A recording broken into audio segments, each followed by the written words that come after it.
Seorang ibu rumah tangga berinisial FDA, 27, harus berurusan dengan pihak kepolisian setelah aksi nekatnya menjamret seorang bocah viral di media sosial.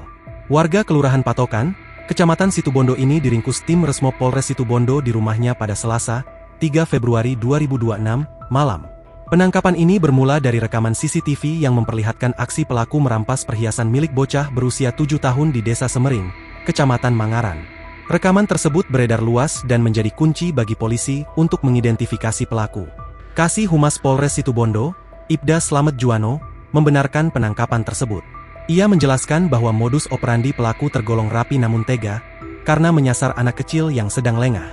Peristiwa bermula pada Senin, 2 Februari 2026, saat korban berinisial K bersama saudaranya sedang menaiki sepeda kayu untuk membeli sesuatu di toko kelontong.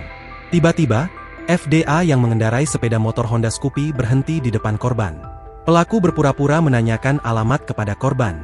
Untuk mengalihkan perhatian, pelaku lalu menunjukkan foto di ponselnya.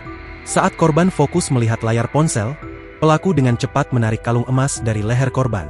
Setelah kejadian, korban yang ketakutan langsung pulang dan mengadu kepada ayahnya. Sang ayah sempat berusaha mengejar pelaku, namun jejaknya sudah hilang. Tak terima anaknya menjadi korban kejahatan, sang ayah kemudian melaporkan kejadian ini ke Polsek Mangaran. Berbekal laporan warga dan rekaman CCTV yang viral, tim Resmob bergerak cepat. Polisi berhasil mengendus keberadaan pelaku dan langsung melakukan penggerebekan. Kini, FDA beserta motor Scoopy yang digunakannya sebagai sarana kejahatan telah diamankan untuk proses hukum lebih lanjut.